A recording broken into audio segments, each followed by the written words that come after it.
अस्सलाम वालेकुम बेटा, मेरी आवाज आ रही है? Yes, sir. Okay, that's good. ठीक है जनाब। सो हमने लास्ट लेक्चर में कवर किए थे water soluble vitamin, if I am not wrong. अच्छा, दैट्स ठीक है जी। ओके,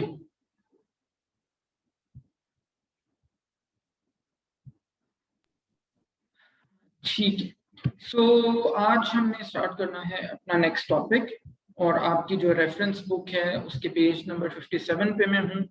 चैप्टर नंबर इज 8 और चैप्टर का नाम है फूड कॉन्स्टिट्यूएंट्स 3। ठीक है।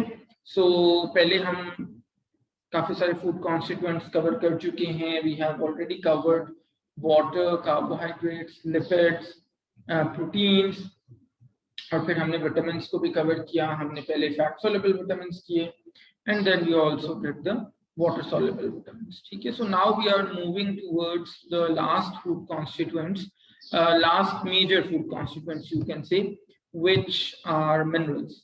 ठीक है जी। सो मिनरल्स को बेसिकली हम कैसे डिफाइन करते हैं? These are the inorganic materials present in the food, or minerals basically these play very important roles in our body। ठीक है।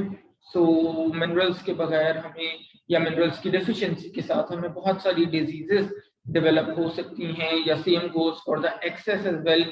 अगर मिनरल्स की टॉक्सिसिटी हो जाए तो भी हमें बहुत सारी हेल्थ कंडीशंस, मेडिकल कंडीशंस हो सकती हैं। So it is very very important for us कि हम एक बैलेंस के अंदर अपनी डाइट में मिनरल्स को भी इंक्लूड करें। ठीक है। सो जो मेजर फंक्शंस है मिनरल्स के, अगर हम ओवरऑल बात करें, वैसे तो हर मिनरल का एक अपना पर्टिकुलर, एक अपना स्पेसिफिक फंक्शन है, जो हम मेजर जो इंपॉर्टेंट मिनरल्स हैं उनका अभी देखेंगे भी थोड़ी देर में।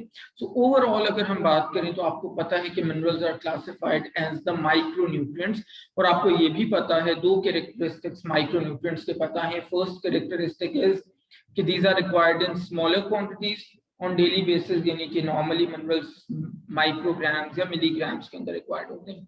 और दूसरा कैरेक्टरिस्टिक मिनरल्स का ये होता है कि these play a role in the building and regulatory processes of the body. So minerals do not provide us any energy, just like vitamins.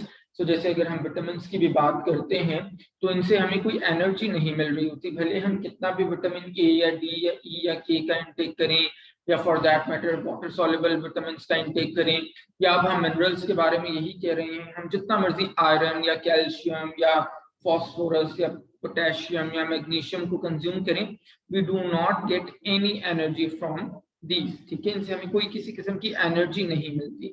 हाँ, but these are extremely important. इनको हम अपनी diet से बिल्कुल भी एक्सक्लूड नहीं कर सकते, इनको बिल्कुल भी इग्नोर नहीं किया जा सकता, as they play many many different roles in our body. ठीक है। और वो रोल्स कौन कौन से हैं वो फिर अभी थोड़ी देर बाद हम डिटेल से भी देखते हैं। अच्छा, अब मिनरल्स की अगर हम बात करें तो इनको हम दो कैटेगरीज में डिवाइड कर सकते हैं, दो टाइप्स में भी आप कह सकते हैं। सो फर्स्ट को हम कहते हैं मैक्रो मिनरल्स या मेजर मिनरल्स। ठीक है। मैक्रो या मेजर मिनरल्स, और ये वो वाले मिनरल्स होते हैं which are present in considerable amounts in the body. ठीक है। कंसिडरेबल अमाउंट्स का ये मतलब नहीं है कि बहुत कोई कार्बोहाइड्रेट्स, प्रोटीन्स या लिपिड्स की तरह, इनफैक्ट प्रोटीन भी ऐसे बॉडी में स्टोर नहीं होता कार्बोहाइड्रेट्स या लिपिड्स की तरह बहुत 400, 500 या 300 ग्राम स्टोर्ड होंगे, but compare to other minerals ये स्टिल रिलेटिवली लार्जर अमाउंट्स में बॉडी में प्रेजेंट होते हैं। सो इनकी एग्जांपल्स क्या हैं मैक्रो या मेजर मिनरल्स की? इनकी एग्जांपल्स में आते हैं कैल्शियम, फिर फॉस्फोरस आता है, फिर सोडियम आता है, फिर क्लोराइड है, पोटेशियम है, मैग्नीशियम है, एंड सल्फर है। So these are the important examples of macro minerals or major minerals. Secondly, we have micro or trace minerals. So micro और trace जाहिर है जैसे कि नाम से पता चल रहा है, माइक्रो या ट्रेस हम ऐसी किसी चीज को कहते हैं जो बहुत ही स्मॉलर अमाउंट में, स्मॉलर क्वांटिटी के अंदर रिक्वायर्ड होती है या प्रेजेंट होती है। सो माइक्रो या ट्रेस मिनरल्स वो वाले मिनरल्स होते हैं which are present in very small amounts in the body, जिसके अंदर हमारे पास आयरन आता है, आयोडीन आता है, मैंगनीज आता है, कॉपर है, जिंक है, कोबाल्ट है एंड फ्लोरीन है, ठीक है। लेकिन यहाँ पे I would like to clarify one thing कि अगर कोई मिनरल ट्रेस मिनरल है या माइक्रो मिनरल है तो उसका ये मतलब आपने बिल्कुल भी कंसिडर नहीं करना कि उसकी इंपॉर्टेंस कम है या उसके, क्योंकि वो तो है ट्रेस मिनरल या माइक्रो मिनरल, तो उसको कंज्यूम ना करने से या कम कंज्यूम करने से हमें क्या फर्क पड़ेगा, ऐसा बिल्कुल भी नहीं है। फॉर एग्जाम्पल अभी हमने देखा कि iron is a trace mineral या माइक्रो मिनरल, बट आयरन की डेफिशिएंसी से जो हमें प्रॉब्लम्स हो सकती हैं वो अनइमेजिनेबल है, ठीक है। आयरन डेफिशिएंसी एनीमिया से स्टार्ट होके इवन रिसेंट स्टडीज अब ये तक कह रही हैं कि आपके साइकेट्रिक प्रॉब्लम्स भी बहुत सारे आयरन डेफिशिएंसी की वजह से हो सकते हैं। फिर आपकी सीवीडीज हैं जो कार्डियोवास्कुलर डिजीजेज हैं, उनके अंदर इनका रोल, स्टडीज आर इंडिकेटिंग कि उसके अंदर आयरन डेफिशिएंसी का रोल हो सकता है। तो बहुत सारी ऐसे इश्यूज हैं जो सिर्फ आयरन डेफिशिएंसी की वजह से हो सकते हैं, although it's a trace mineral और हमें बहुत ही कम अमाउंट्स में, बहुत ही माइनर अमाउंट्स में डेली बेसिस पे रिक्वायर्ड होता है, ठीक है। इसी तरह से फिर और भी बहुत सारे मिनरल्स हैं जो हमने यहाँ पे डिस्कस नहीं किया, जैसे सेलेनियम हो गया, क्रोमियम हो गया, आर्सेनिक हो गया, बोरॉन है, निकल है, सिलिकॉन है।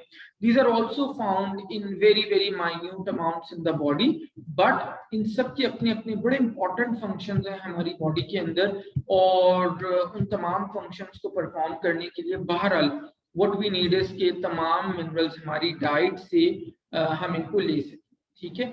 और मिनरल्स के जो सोर्सेज होते हैं हमारी डाइट में वो primarily these come from milk से आते हैं, फिर फ्रूट्स और वेजिटेबल्स से आते हैं, फ्रेश फ्रूट्स एंड वेजिटेबल्स। सो यहाँ से हमारे मेनली मिनरल्स आ रहे होते हैं। सो ऐसे लोग जिनकी डाइट में फ्रेश फ्रूट्स, फ्रेश वेजिटेबल्स या फिर डेयरी प्रोडक्ट्स का यूज, यानी कि मिल्क प्रोडक्ट्स का यूज बहुत कम होता है, they could be deficient in these minerals। और फिर इसके अलावा how can we forget meat as well. Meat भी कुछ मिनरल्स का बड़ा इंपॉर्टेंट सोर्स है, जैसे सबसे इंपॉर्टेंट उसके अंदर हमारे पास आयरन आ जाता है, ठीक है। सो ऐसे लोग जिनकी मीट कंजम्पशन अच्छी नहीं है, they are definitely going to be deficient in iron unless they are on iron supplements. और फिर उसके जाहिर अपनी बहुत सारी इम्प्लीकेशंस हैं, सप्लीमेंट्स हम किसी को लाइफ लॉन्ग रिकमेंड नहीं कर सकते, फिर सप्लीमेंट्स एक्सपेंसिव होते हैं, फिर अगेन सप्लीमेंट जब हम लेते हैं तो उसकी डिफरेंट फूड्स के साथ इंटरेक्शन हो सकती हैं, और as a result of that ऐसा भी पॉसिबल है कि हम जितना मर्जी सप्लीमेंट को यूज करते रहें, बट क्योंकि हम उसको करेक्ट टाइमिंग पे नहीं ले रहे या करेक्ट कॉम्बिनेशन ऑफ फूड्स के साथ नहीं ले रहे, तो जिस न्यूट्रिएंट के लिए, जिस मिनरल के लिए हम वो सप्लीमेंट ले रहे हैं, प्रॉबेबली उसकी एब्जॉर्प्शन ही बॉडी में ना हो। तो ये बहुत सारे इश्यूज हैं सप्लीमेंटेशन के हवाले से भी। तो इट इज ऑलवेज रिकमेंडेड, और एज अ डाइटिशियन आपने हमेशा लोगों को इसी बात के ऊपर एडवोकेट करना है, इसी बात के लिए कि वो अपनी डाइट को इम्प्रूव करें और मेक श्योर करें कि अपनी डाइट के अंदर वो इस तरह के फूड्स को कंज्यूम करें, जैसे मैंने बताया fresh fruits and vegetables and milk products, or for that matter dairy products, meat products for that matter, so that उनका जो मिनरल प्रोफाइल है डेली बेसिस पे जो हमें मिनरल्स रिक्वायर्ड हैं वो सारे के सारे उनके डाइट से ही आ रहे हों और उनको कोई एडिशनल सप्लीमेंट्स लेने की जरूरत नहीं है। हाँ, definitely there are certain conditions जहाँ पे हमें सप्लीमेंटेशन रिक्वायर्ड होती है, उन मिनरल्स को हम अपनी डाइट से सिर्फ पूरा नहीं कर सकते, और वहां पे हमें जरूर सप्लीमेंट्स लेने चाहिए। We should make use of those supplements, और हमें अपनी डाइट इंप्रूव करने के साथ साथ हम सप्लीमेंटेशन करते हुए उन न्यूट्रिएंट्स के, उन मिनरल्स की हम अपनी डेफिशिएंसीज को ओवरकम कर सकते हैं। जैसे हम एनएलसी में पढ़ रहे थे कि जैसे ही प्रेगनेंसी इनिशिएट होती है तो उसके साथ ही आपको फोलिक एसिड के सप्लीमेंट्स प्रेस्क्राइब कर दिए जाते हैं, आयरन के सप्लीमेंट्स आपको प्रेस्क्राइब कर दिए जाते हैं, या अगर किसी तरह से अगर किसी को कैल्शियम डेफिशिएंसी है बहुत सीवियर, तो यस डेफिनेटली उसको अपनी डाइट के अंदर मिल्क और योगर्ट और ये चीजें इंकॉर्पोरेट करनी चाहिए, which are very good sources of calcium. लेकिन जो डेफिशिएंसी ऑलरेडी हो चुकी है उसको पूरा करने के लिए, उसको रेक्टिफाई करने के लिए, उसको नॉर्मलाइज करने के लिए वो इनिशियली कैल्शियम सप्लीमेंट्स लेना स्टार्ट कर सकते हैं। Same goes for vitamin D पे हमने बड़ी लंबी चौड़ी डिबेट की थी कि विटामिन डी का डाइट में एक तो कोई बहुत अच्छे सोर्सेज हैं नहीं, और सनशाइन से हमें विटामिन डी मिलती है, लेकिन फिर उसको लेके बहुत सारे डिफरेंट इश्यूज हैं जो मैंने जाहिर है बड़ी डिटेल में आपके साथ डिस्कस किए थे। तो अगर किसी को विटामिन डी की डेफिशिएंसी है तो वो डेफिनेटली उसके लिए सप्लीमेंट्स भी ले सकते हैं, but it should always be in consultation with, after consultation with your health care provider. फिर भले वो आपका सॉरी भले वो आपका मेडिकल डॉक्टर हो सकता है या आपका डाइटिशियन हो सकता है, ठीक है। तो अब हम क्विकली देखते हैं जरा ब्रीफली कि आपके जो डिफरेंट मिनरल्स हैं उनके क्या क्या फंक्शंस हैं आपकी बॉडी में और किस तरह से वो आपके लिए इंपॉर्टेंट है और क्या उनके फूड सोर्सेज हैं, ठीक है। So starting with the major और मैक्रो मिनरल्स, तो उसके अंदर सबसे पहले कैल्शियम आ जाता है। Calcium is abundantly present in milk और मिल्क प्रोडक्ट्स, जैसे मैंने आपको बताया कुछ लेग्यूम्स या वेजिटेबल्स से भी कैल्शियम आता है, लेकिन वो कोई बहुत अच्छे अमाउंट में नहीं होता। इसी तरह आमंड्स जो हम बादाम खाते हैं उनसे भी कैल्शियम आ रहा होता है, लेकिन जैसे मैंने कहा कि वो कोई बहुत रिच सोर्स नहीं है, ठीक है। और कैल्शियम के जो बहुत इंपॉर्टेंट दो फंक्शंस हैं वो हैं हमारी formation of bones and formation of teeth, ठीक है। ये दो मेजर फंक्शंस हैं हमारी बॉडी में कैल्शियम के। इसके अलावा calcium also helps in blood clotting और नर्व्स की जो फंक्शनिंग है उसको नॉर्मलाइज करने में हेल्प करता है। कैल्शियम की डेफिशिएंसी से बच्चों के अंदर रिकेट्स हो जाता है, विच इज अ डिजीज जिसके अंदर उनकी बोर्ड लेग्स हो जाती हैं और उनकी बोन्स की फॉर्मेशन प्रॉपर्ली नहीं होती। और एडल्ट्स की अगर हम बात करें, अगर उनके अंदर कैल्शियम डेफिशिएंसी हो जाए तो वहां पे it can cause osteomalacia, osteoporosis and similarly उसकी वजह से बहुत सारे बोन रिलेटेड डिसऑर्डर्स हो जाते हैं, ठीक है। सो ऑस्टियोमलेशिया में बेसिकली आपकी बोन्स बहुत ज्यादा सॉफ्ट होना शुरू हो जाती हैं क्योंकि आपकी डाइट में प्राइमरीली कैल्शियम अवेलेबल नहीं होता, या फिर अगर कैल्शियम अवेलेबल हो तो उसकी एब्जॉर्प्शन प्रॉपर्ली नहीं होती, या फिर आपकी कैल्शियम की रिक्वायरमेंट्स इंक्रीज होती हैं और as per those increase requirements आप अपना कैल्शियम का इंटेक नहीं कर पा रहे होते, ठीक है। तो इन तमाम वजह ये जो वजह हैं these can lead to osteomalacia और osteoporosis in adults। Initial stage पे आपको ऑस्टियोमलेशिया होता है जिसके अंदर बोन्स की सॉफ्टनिंग शुरू हो जाती है, और अगर वो ऑस्टियोमलेशिया बहुत ज्यादा प्रोलॉन्ग करे तो then it can lead to osteoporosis. Osteoporosis is the medical condition in which your bones become porous, मैंने शायद पहले भी बताया था, और उनके अंदर माइक्रो फ्रैक्चर स्टार्ट हो जाते हैं, ठीक है। And then you are at risk of bone breaking or fractures and ये सारी चीजें। ओके, अलीना का बड़ा अच्छा क्वेश्चन है, is it okay to eat boiled eggs in summers? Absolutely बेटे, why not, why would you not like to eat boiled eggs in summers? सिर्फ इसलिए क्योंकि some people say that eggs are hot food और ये खाने से आपको गर्मी हो जाती है। So it's a poor illogical non scientific statement. मैंने आपको पहले भी शायद बताया था, मॉडर्न न्यूट्रिशन साइंस में कोई भी फूड हॉट और कोई भी फूड कोल्ड नहीं होता, ये एक्चुअली उसकी अमाउंट है जो उसकी इल इफेक्ट्स को कॉज करती है। सो रिकमेंडेड ये है कि आप 365 डेज अ ईयर आप एक होल एग रोजाना इस्तेमाल किया करें। होल एग का मतलब है कि अंडे को जर्दी समेत आपने इस्तेमाल करना है, ठीक है। एग वाइट्स भी बड़ी फैशन में है ना आजकल, मैं तो फैशन में ही कहता हूँ, ठीक है, क्योंकि बहुत सारी बेटे चीजें ऐसी हैं जो आप मीडिया से देखते हो, सोशल मीडिया से देखते हो, जो आपके सो कॉल्ड सेलिब्रिटीज आते हैं टेलीविजन पे, एक्टर्स हैं या मॉडल्स हैं या स्पोर्ट्स पर्सन हैं या फिल्म के लोग हैं, सो वो इस तरह की चीजें बता रहे होते हैं कि, या बॉडी बिल्डर्स हैं फॉर दैट मैटर, कि जी हम तो सिर्फ और सिर्फ एग वाइट्स कंज्यूम करते हैं बिकॉज योग तो अच्छी नहीं होती है, stuff like that. So always remember one thing, सारी की सारी जो न्यूट्रिशनल वैल्यू है वो आपकी एग योग के अंदर पड़ी हुई है।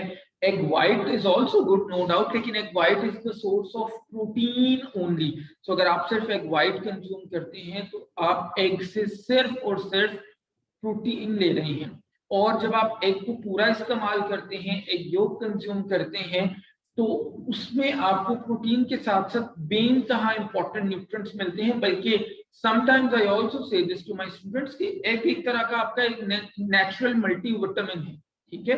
तो इससे बहुत सारे इंपॉर्टेंट मिनरल्स और विटामिन भी आपको मिल रहे होते हैं।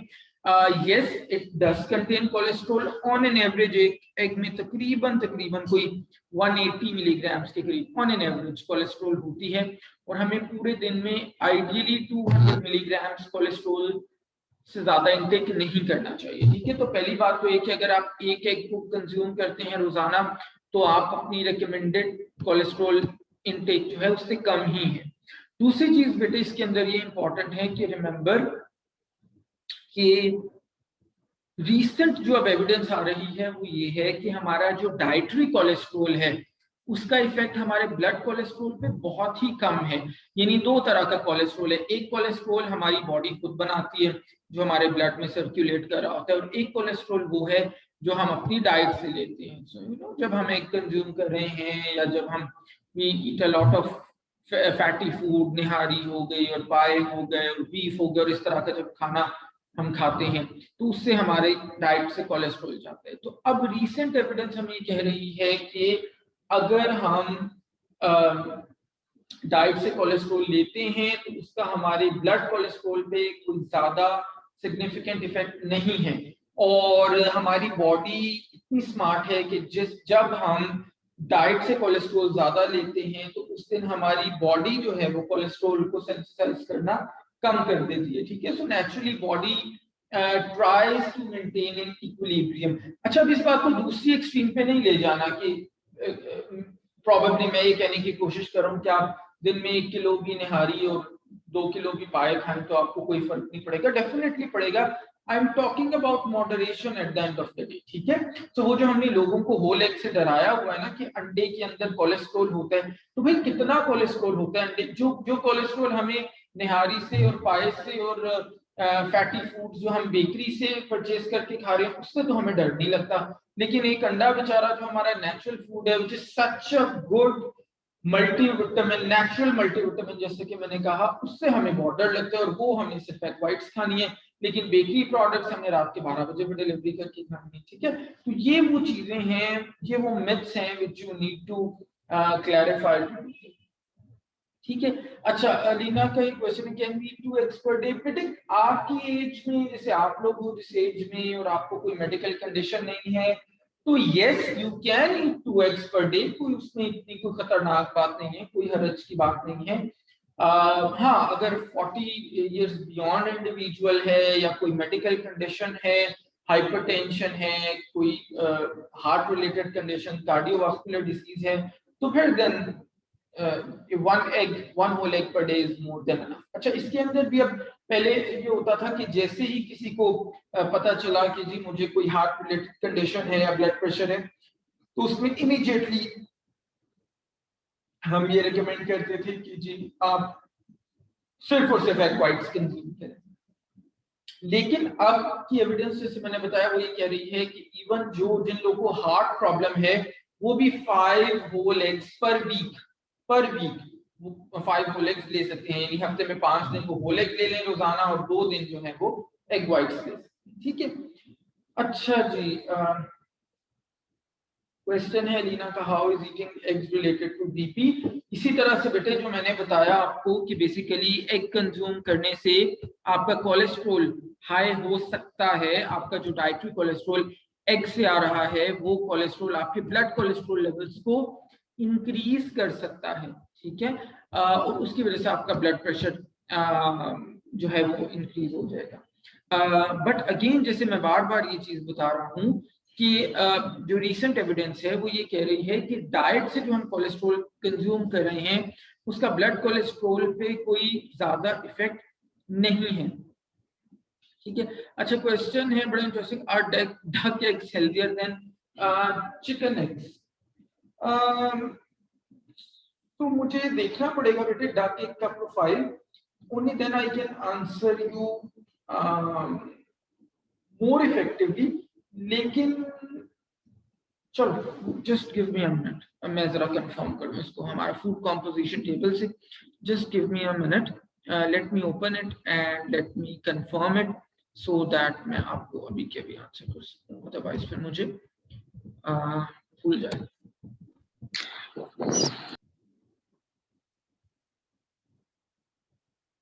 Okay, ji, so I am going to open this Pakistani food composition table और यहाँ पे एग्स हमें डिफरेंट टाइप्स के दिए हुए होंगे बिकॉज आई डक एग हम तो कॉमनली कंज्यूम नहीं कर रहे होते डेली बेसिस पे, इसलिए इस तरह के फूड्स के बारे में ऑब्वियसली आपको हर वक्त अंदाजा नहीं होता कि उनका profile in comparison to each other कैसा है।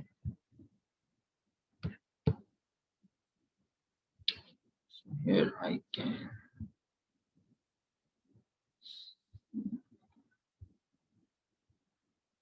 ओके, ठीक है जी। सो जनाब अगर हम कंपेयर करें रॉ डक एग को और रॉ एग वाइट को, सो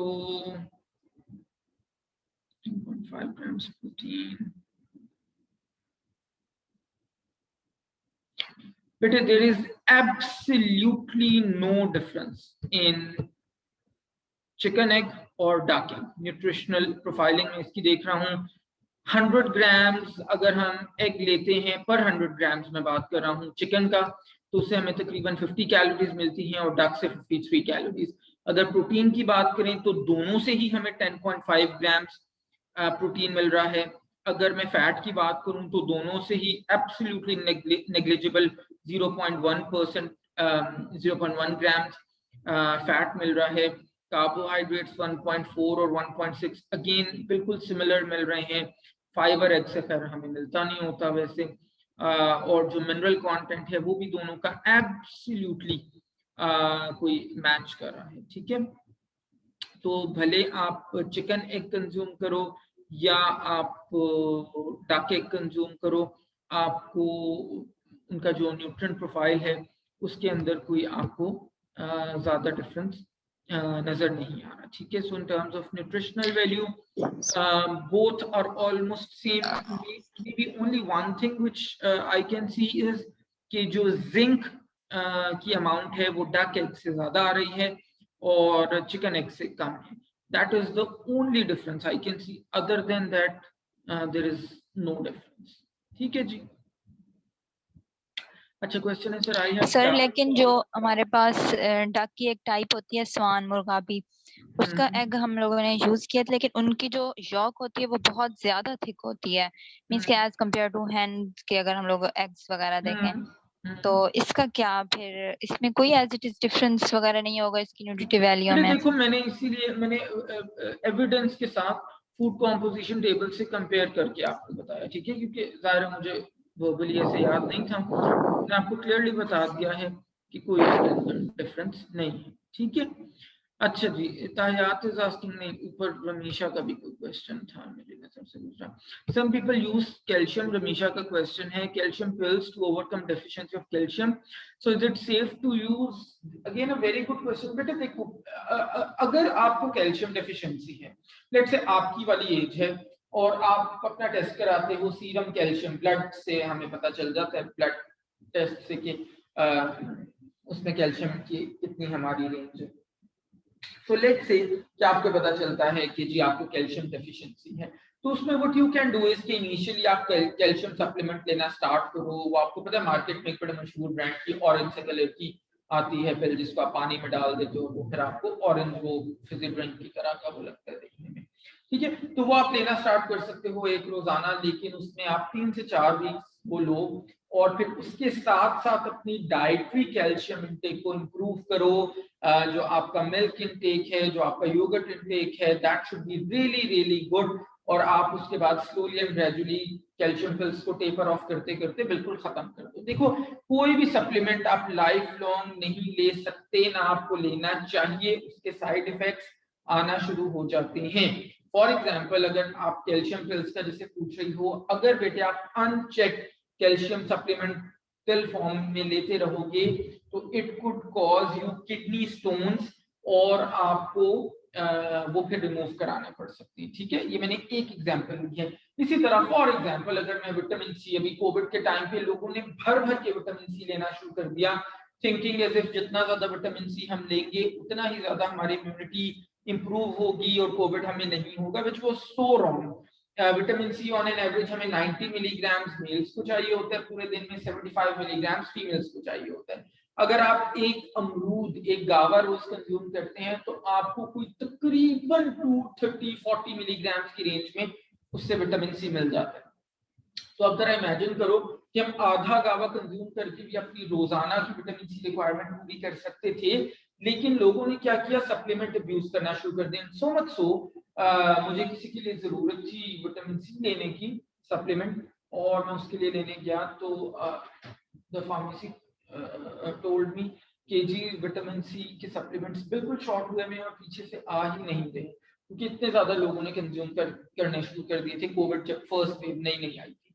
ठीक है, तो इस तरह से सप्लीमेंट को आपने अब्यूज कहीं नहीं करना। जैसे मैंने कहा, 2-3 चीजें इसमें बहुत ज्यादा इंपॉर्टेंट है। पहली चीज, सप्लीमेंट कभी खुद से लेना शुरू नहीं करते, उसके लिए आपको हमेशा अपने हेल्थ केयर प्रोवाइडर से डिस्कस करना चाहिए। दूसरी चीज, सप्लीमेंट को आप कभी भी ब्लाइंडली लाइफ लॉन्ग यूज नहीं करते। तीसरी चीज, always keep this in mind बेटे, तो जब आप सप्लीमेंट लेते हो तो उससे सिर्फ आपको वही न्यूट्रिएंट मिल रहा है जिसकी डेफिशिएंसी है आपको, लेकिन जब आप फूड कंज्यूम करते हो तो आपको सिर्फ वो न्यूट्रिएंट नहीं मिल रहा जिसकी डेफिशिएंसी है, बल्कि आपको उसके अलावा you are getting so many different nutrients, antioxidants and all those kinds of anti-cancer compounds जो आपको सिर्फ और सिर्फ अपने फूड से, fresh fruits, fresh vegetables and milk and dairy और जितने होल ग्रेन्स और प्रोटीन्स, और जब ये आप सब चीजें लेते हो तो आपको एक कंप्लीट प्रोफाइल इन तमाम न्यूट्रिएंट्स का मिल रहा होता है। अदरवाइज सप्लीमेंट से सारी चीजें ऑब्वियसली आपको नहीं मिलती। ठीक है, अच्छा जी, Tahiyat is asking, is it good for diabetic patient to eat 2 eggs per day? 1 egg per day I would suggest. Diabetic हैं तो 1 egg per day, 1 whole egg per day is a very good option।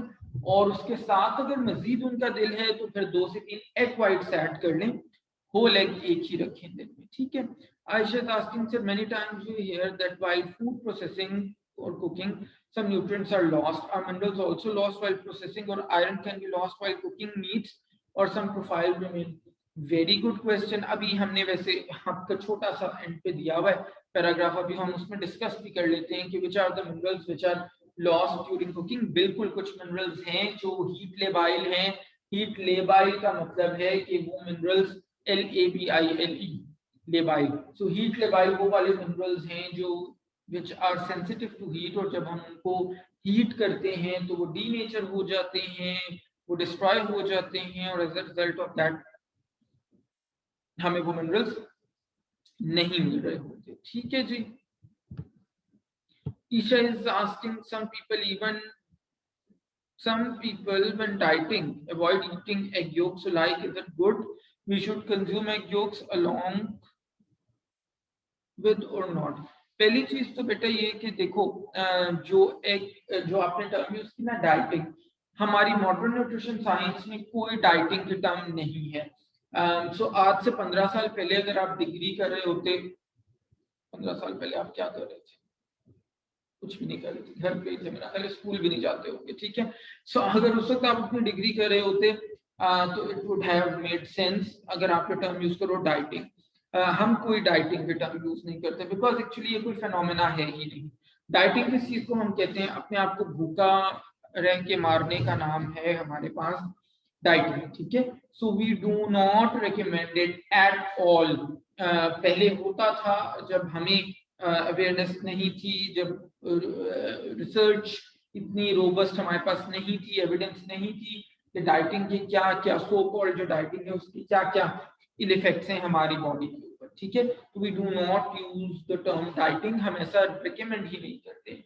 दूसरी चीज आपने जो पूछा कि along with this thing हमें करनी चाहिए, एग यू खाना चाहिए, नहीं, एब्सोल्युटली खाना चाहिए, एब्सोल्युटली खाना चाहिए। There is no reason why you should stay away from consuming egg yolk. मैं बार बार कह रहा हूँ कि it's a very very good, very very healthy option. बल्कि स्नैक्स में अगर आप देखो तो it is one thing which we can very much recommend as dietitian. Snacks में हम अक्सर गलती करते हैं, स्नैक्स से मतलब हम लेते हैं समोसे एंड पकोड़े एंड चिप्स एंड ये वाली चीजें। तो अगर आपको भूख लगी है, आप एक बॉइल्ड एग करो, एग बॉइल करो और आप उसको कंज्यूम करो, ठीक है। So that is important. Manahil is saying सिर्फ doctor is recommending same supplement again and again for a year, so that's safe to use। बेटा 2-3 इसके जवाब हो सकते हैं। पहली चीज तो अगर आप क्लैरिफाई कर दो कि किस चीज के लिए सप्लीमेंट है तो मेरे लिए आंसर करना आसान हो जाएगा। दूसरी चीज, एज लॉन्ग एज आपका जवाब अभी नहीं आया तो देखो, अगर वो डॉक्टर जो आपका मेडिकल डॉक्टर है वो रिकमेंड कर रहा है तो मे बी उसकी रीजन ये है कि आपकी डेफिशिएंसी रेक्टिफाई नहीं हो रही है, आप टेस्ट कर रहे हो 3 महीने 4 महीने सप्लीमेंट लेने के बाद और स्टिल लेवल्स वहीं के वहीं पे हैं, ठीक है। तो yes you can take a supplement for a year depending on, जैसे मैंने कहा, कौन सा सप्लीमेंट है और उसकी मेडिकल कंडीशन उसके साथ आपकी क्या है। आयरन सप्लीमेंट ठीक है आप ले सकते हो 1 साल तक, लेकिन फिर आप उसके अंदर डॉक्टर से ये भी पूछो कि व्हाट इज द रीजन, मेरे आयरन लेवल्स क्यों ठीक नहीं हो रहे, और क्या आपने सप्लीमेंट लेने के बाद रिसेंटली अपने आयरन लेवल्स चेक कराए हैं, क्या उसमें नहीं आपके लेवल्स ठीक हो रहे। उसमें फिर आप डॉक्टर से पूछो कि व्हाट इज द रीजन, क्यों लेवल्स आपके ख्याल में ठीक नहीं हो रहे। क्योंकि 1 साल तक आप सप्लीमेंट ले रहे हो, लेवल्स ठीक नहीं हो रहे, इसका मतलब है there is a strong chance that आपकी आयरन की एब्जॉर्प्शन पुअर हो रही है, क्योंकि सप्लीमेंट से इनटेक तो अब आपका बहुत अच्छा, बहुत स्ट्रॉन्ग हेल्दी इनटेक आयरन का आ रहा है। सो दैट मीन्स कि आपकी आयरन की एब्जॉर्प्शन अच्छी नहीं है, और एब्जॉर्प्शन अच्छी ना होने की वजह कोई मेडिकल कंडीशन भी हो सकती है, ठीक है। हो सकता है आपकी कोई मेंस्ट्रुएशन बहुत हैवी हो रही हो, उसमें बेटे ब्लीडिंग में बहुत लॉस हो रहा हो, या फॉर एनी अदर रीजन कोई गैस्ट्राइटिस टाइप इश्यूज हैं, कोई क्रॉनिक डायरिया है, कुछ इस टाइप के इश्यूज हैं जिसके अंदर आयरन की एब्जॉर्प्शन ही सही नहीं हो पाती, मैल एब्जॉर्प्शन होती है समटाइम्स, जिसमें नॉट ओनली आयरन बट बहुत सारे मिनरल्स और विटामिन की एब्जॉर्प्शन जो है वो डिक्रीज हुई भी होती है, ठीक है। तो ये आप अपने डॉक्टर से डिस्कस करो। क्वेश्चन है जी, कितने सारे क्वेश्चन बेटे आप लोग में से कर लेते हो, मुझे ऐसे लगता है जैसे मैं कोई सेमिनार प्रेजेंट कर रहा हूँ लेक्चर देने की बजाय, या किसी वो कोई वर्कशॉप या कॉन्फ्रेंस करवा रहा हूँ। अच्छा, कैल्शियम के सप्लीमेंट्स के लेवल पे तो 500 mg लिखा होता है, तो ये डेंजरस नहीं होते क्योंकि कैल्शियम तो सिर्फ 80 to 90 मिलीग्राम चाहिए होता है। अच्छा बेटे, मैं आई आस्क यू फिजा, आपने ये कहाँ से पढ़ा है, कैल्शियम डेली कितना रिक्वायर्ड होता है? Please if you could answer me about this, तो मुझे जरा 1-2 चीजें क्लियर हो जाएंगी, फिर मैं आपका क्वेश्चन बड़ी आसानी से I will be able to answer it. तो प्लीज आप मुझे बताओ इसको आपने कहाँ से देखा।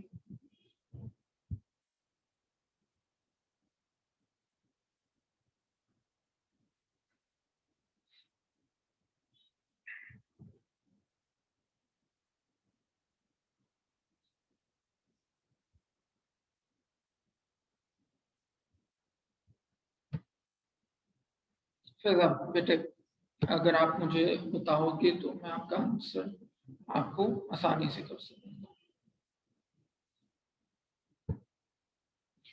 ओके, प्रॉब्ली फिजा को शायद आवाज नहीं आ रही। ओके, आप लोग मुझे 1 मिनट भी दें, मुझे अपना चार्जर प्लग इन करना है, 1 मिनट बेटा।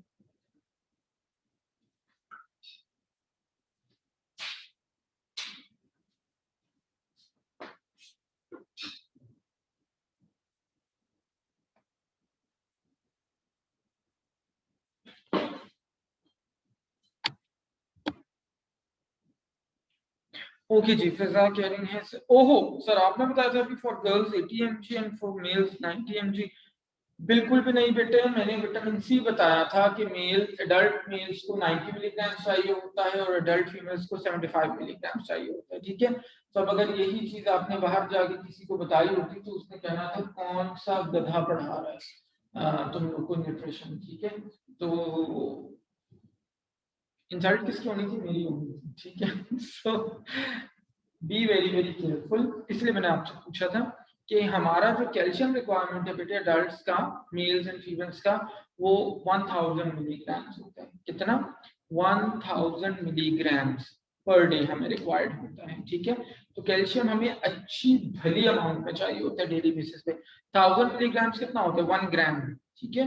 तो 1000 milligram is a considerable quantity which we need on daily basis, ठीक है। अब जहां तक सवाल रहा ना, आपने जो पूछा कैल्शियम की पिल सब क्या क्या आपने एग्जैक्टली आपने क्या कहा था, पिल पे कि कहाँ लिखा होता है कैल्शियम के सप्लीमेंट के लेवल पे तो 500 mg लिखा होता है। तो ऐसा नहीं है बेटे, नॉर्मली जो आप लेते हो ना, वो जो ऑरेंज वाली पिल लेते हो उसकी अगर मैं बात करूं तो आई रिमेम्बर उसमें 1000 मिलीग्राम होता है कैल्शियम लैक्टेट ग्लूकोनेट।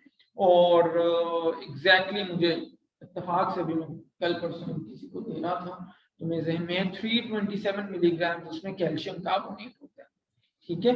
तो कीप दिस इन माइंड। तो वो तो आपका ज्यादा बनता है, 500 मिलीग्राम नहीं होता, उससे ज्यादा होता है। तो बिल्कुल डेंजरस नहीं है, 1000 मिलीग्राम हमारी डेली की रिक्वायरमेंट है। और जाहिर है अगर आपको डेफिशिएंसी हो तो आप कुछ ज्यादा ही लेंगे अपनी रिक्वायरमेंट से, तो आपकी पहले डेफिशिएंसी फुलफिल होगी और फिर आप अपनी रिक्वायरमेंट को डेली बेसिस की जो रिक्वायरमेंट है उसको आप फुलफिल कर सकते हो, ठीक है। Isha is asking, nahi sir, I am saying about healthy diet in which people prefer more proteins to make muscles and they avoid egg yolks. Healthy diet के अंदर भी बेटे बेवकूफ़ी है, मैं वही बता रहा हूँ कि देखो आपने अगर मसल बिल्ड करना है और आपको प्रोटीन चाहिए तो आप रोजाना एटलीस्ट एक होल एग कंज्यूम करो, जिसके अंदर जाहिर आप योग भी कंज्यूम करें। और फिर बाकी ठीक है 3-4 एग वाइट्स आप एडिशनल कंज्यूम कर लो तो फिर देन दैट इज गुड, फिर कोई हरज नहीं है। लेकिन एटलीस्ट एक होल एग आप जरूर यूज करो, ठीक है। किसी का हैंड भी रेज्ड है, अगर बेटा आपका क्वेश्चन है अनम्यूट करके करना चाह रहे हो तो आप पूछ सकते हो। दानिया का क्वेश्चन है आगे, sir is taking medication for GERD disease for life harmful. GERD होती है gastroesophageal reflux disease. It's a condition जिसमें हमारा जो स्टमक की कंटेंट्स हैं जब हम खाना खाते हैं या even for that matter sometimes खाली पेट भी, एम्प्टी स्टमक भी, वो कंटेंट्स जो हैं भले वो फूड पार्टिकल्स हों या स्टमक के जूसेस हों, वो हमारे वापस ईसोफेगस की तरफ या इवन माउथ तक भी आना शुरू हो जाती है। और वो बड़ी अनप्लेजेंट और अनकंफर्टेबल सिचुएशन होती है जिसमें अ lot of times people complain कि जी हमें अनकंफर्टेबल बर्पिंग होती है हर वक्त और हमसे कुछ भी खाया नहीं जाता। तो उसको रेक्टिफाई करने के लिए मेडिकल डॉक्टर्स जो हैं, वैसे ये मेडिकेशन की बात है, सप्लीमेंट की बात नहीं है, but still I am answering you, जो मेडिकल डॉक्टर्स हैं बेटे वो एंटासिड्स देते हैं। एंटासिड्स वो वाली मेडिकेशंस होती हैं जो हमारे स्टमक एसिड जो एक्सेस में प्रोड्यूस हो रहा होता है उसको न्यूट्रलाइज करती है, ठीक है। जैसे कि ओमेप्राजोल, पेंटोप्राजोल, लैंसोप्राजोल, ये सब एंटासिड्स होती है, ठीक है। राइजेक वगैरह जो आप ले रहे होते हो ब्रांड नेम्स है ना, जो ओमेप्राजोल और ये जेनेरिक नेम्स हैं, राइजेक जैसे आप लेते हो ये ब्रांड नेम्स है, ठीक है। तो जनाब ये वाली फिर जो मेडिकेशंस हैं ये नॉर्मली खाने से 15 से 20 मिनट पहले आप लेते हो, सो दैट आपका जो एक्सेस में स्टमक प्रोड्यूस हुआ है, जो एक्सेस में एसिड प्रोड्यूस हुआ है वो न्यूट्रलाइज हो सके और आप खाना कंफर्टेबली खा सके, ठीक है। तो बेटे it really depends, it varies from patient to patient. अगर आपकी कंडीशन बहुत सीवियर है, आपको गर्ड होता है, तो आपको ऑब्वियसली डेली बेसिस पे देयर आर पीपल जो डेली बेसिस के ऊपर ओमेप्राजोल लेते हैं या फॉर दैट मैटर कोई भी एंटासिड लेते हैं और वो लिए बगैर उनका वो अपना फूड का इंटेक नहीं कर सकते। सो एक चीज तो देखो इसमें हमेशा ये जहन में रखनी चाहिए कि जो भी हम फार्मास्यूटिकल ड्रग लेते हैं, जो हम मेडिसिन जिसको हम कहते हैं अपनी कॉमन लेमन लैंग्वेज में, तो जिसको हम दवा कहते हैं, वो जब हम लेते हैं ऑल दीज आर केमिकल्स। तो रिमेंबर केमिकल्स के अपने साइड इफेक्ट्स हैं, हमारी बॉडी इन दवाइयों को, इन फार्मास्यूटिकल ड्रग्स को एज फॉरेन एजेंट्स ट्रीट करती है। ये बात जहन में होनी चाहिए आपके, ठीक है। और इनका जो मेटाबॉलिज्म है इन ड्रग्स का, वो हमारे लिवर में और हमारे part of the metabolism is carried out in our kidneys. तो जब हम अननेसेसरली बहुत ज्यादा ड्रग्स लेते हैं तो हमारे लिवर पे लोड, हमारे किडनीज पे लोड होता है, और उसकी वजह से हमारी बॉडी में हो सकता है लिवर और किडनीज, हो सकता है क्या lot of times this happens के लिवर या किडनीज एफिशिएंट फंक्शनिंग उनकी डिक्रीज हो जाती है, और फिर टॉक्सिसिटी हो सकती है बॉडी में, क्योंकि मेटाबॉलिज्म इन ड्रग्स का प्रॉपर्ली नहीं होता। हैविंग सेड दैट, जाहिर है कि बिकॉज ये मेडिसिन की बात है, इसका जो बेस्ट डिसीजन मेकर है वो आपका मेडिकल डॉक्टर ही है, लेकिन ये भी चीजें इनमें रखनी चाहिए कि अनफॉर्चुनेटली हमारे पाकिस्तान में मेडिकल डॉक्टर्स का सारा फोकस सिर्फ मेडिसिन प्रिस्क्राइब करने पे होता है। There are a lot of diseases, lot of medical conditions जिनके अंदर ड्रग्स के साथ साथ, फार्मास्यूटिकल्स के साथ साथ आपके लाइफस्टाइल का और डाइट का बेइंतहा इंपॉर्टेंट रोल है। One of those conditions is GERD. GERD बेटे बेसिकली हमारी लाइफस्टाइल से रिलेटेड और हमारी ईटिंग हैबिट से रिलेटेड एक डिजीज है, जिसके अंदर जो मेजर इटियोलॉजी अगर मैं आपको बताऊं तो बहुत ज्यादा फैटी फूड कंज्यूम करने से, बहुत ज्यादा ऑयली फूड कंज्यूम करने से, बहुत ज्यादा स्पाइसेस और पेपर और मिंट कंज्यूम करने से, फिर खाना खाने के फौरन बाद, डिनर करने के फौरन बाद इमीडिएटली बेड पे जाने से, लेटने से, सोने से, फिर खाना खाते हुए बहुत ज्यादा टाइट फिटिंग क्लोथ्स पहनने से, फिर सिगरेट स्मोकिंग से, फिर फिजिकल एक्टिविटी ना करने से, अल्कोहल लेने से, ये तमाम फैक्टर्स होने से आपको गर्ड डेवलप होता है। तो अब अगर आप ये देखो तो ये सारे के सारे हाईली मॉडिफाइबल फैक्टर्स हैं, इनमें से कोई ऐसी चीज नहीं है जिसको हम चेंज नहीं कर सकते। क्या हम खाना खाते हुए लूज फिटिंग क्लोथ्स नहीं पहन सकते? पहन सकते हैं। क्या हम डिनर और सोने के टाइम में 3 घंटे का डिफरेंस नहीं रख सकते? रख सकते हैं। क्या हम स्मोकिंग कम नहीं कर सकते? कर सकते हैं। क्या हम अल्कोहल लेना बंद नहीं कर सकते? बंद कर सकते हैं। क्या हम फैटी फूड्स की कंजम्पशन कम नहीं कर सकते? कर सकते हैं। क्या हम स्पाइसेस और ऑयल खाने में कम नहीं कर सकते? हम वो भी कर सकते हैं। तो ये तमाम हमारे लाइफस्टाइल रिलेटेड और ईटिंग हैबिट्स रिलेटेड फैक्टर्स हैं जिनको हम बड़ी आसानी से एड्रेस करके अपना जो भी एंटासिड हम ले रहे हैं उसकी डोज को टेपर ऑफ कर सकते हैं। और Aahista Aahista there are patients, जो मैं मेरी अपनी प्रैक्टिस के अंदर देयर आर पेशेंट्स जो मेरे पास गर्ड लेके आते हैं 6 महीने बाद, 8 महीने बाद उनको एंटासिड की जरूरत नहीं होती। ठीक है, तो इट रियली डिपेंड्स कि पेशेंट उसको किस तरह से लेके जा रहा है। अच्छा जी जनाब, बेटे I am not going to answer this question any more. मेरा ख्याल है मैं आपको 26,000 मरतबा बता चुका हूं कि जिस वक्त यूनिवर्सिटी का नोटिफिकेशन आएगा, the moment it comes out I will email you. Please stop asking me this rubbish question again and again. अब मुझसे कोई भी बंदा ना मेरे व्हाट्सएप पे, ना मेरे ईमेल पे और ना कहीं हो मुझसे एक क्वेश्चन नहीं करेगा। This is the last time I am telling you.